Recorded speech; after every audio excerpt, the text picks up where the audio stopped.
Hello बच्चों, अब हम सॉल्व करने वाले हैं ये वाला क्वेश्चन। ये वाला क्वेश्चन भी देखने में तो कठिन लग रहा है लेकिन है नहीं। देखो कैसे सॉल्व करते हैं। सबसे पहले हमने इस नंबर को देखा तो यहाँ पे -5 दिख रहा है, तो -5 से मैं माइनस को सेपरेट कर लूँगा। इसको मैं पहले वीडियो में बता चुका हूँ, प्लीज़ इसको देख लेना।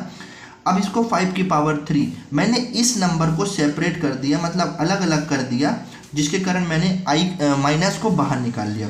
उसके बाद डिवाइडेड बाय, यहाँ से भी मैं माइनस को बाहर निकाल सकता हूँ, इसलिए मैं यहाँ से भी माइनस को बाहर निकाल दूंगा और बाकी जो मेरा नंबर बचा हुआ है उसको एज इट इज़ लिख दूंगा, कुछ चेंज नहीं करूँगा। आई होप ये आपको समझ में आया होगा। अगर आपको समझ में नहीं आया तो प्लीज़ पहली और दूसरी वीडियो को देख लो, मतलब दूसरे पार्ट और पहले पार्ट को, उसमें आपको सभी चीज़ मिल जाएगा। ये मैंने कैसे किया सभी चीज़ मैंने एक्सप्लेन कर दिया है पहले से ही। अब देखो, अगर पावर जो है ऑड होती है तो ऑड होने के कारण हमेशा आंसर आता है माइनस में, एंड 5 की पावर 3 तो 5 की पावर 3 मैं इसको कुछ भी चेंज नहीं करूँगा, एज इट इज़ लिख दूंगा।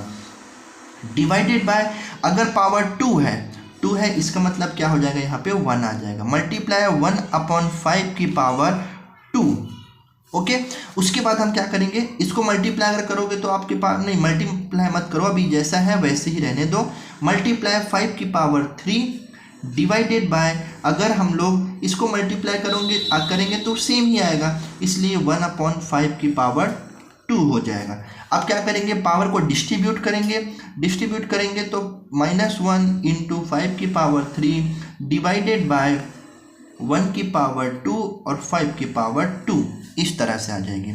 अब देखना, ध्यान से समझना, जब कभी भी हम लोग फ्रैक्शन को सॉल्व करते थे, फॉर एग्जांपल जब मैंने, अगर मान लो मैं ऐसा क्वेश्चन ले लेता हूँ, ये फ्रैक्शन का क्वेश्चन है, ठीक, तो फ्रैक्शन का जब हमको क्वेश्चन सॉल्व करना होता था तो हम क्या करते थे कि 1/2 को सेम लिखते थे डिवाइड में ना, तो 1/2 को सेम लिखते थे, फिर डिवाइड को मल्टीप्लाई में चेंज कर देते थे और ये जो नंबर है उसको पलट देते थे।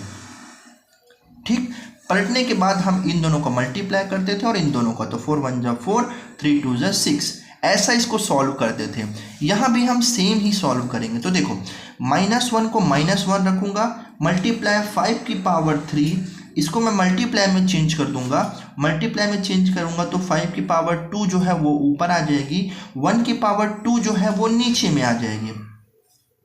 आई होप आपको समझ में आया होगा। अब देखो, ये दोनों मल्टीप्लाई में है, बेस सेम है, भले पावर अलग अलग है, तो यहाँ पे हम रूल अप्लाई करेंगे, a की पावर m × a की पावर n = a की पावर m + n।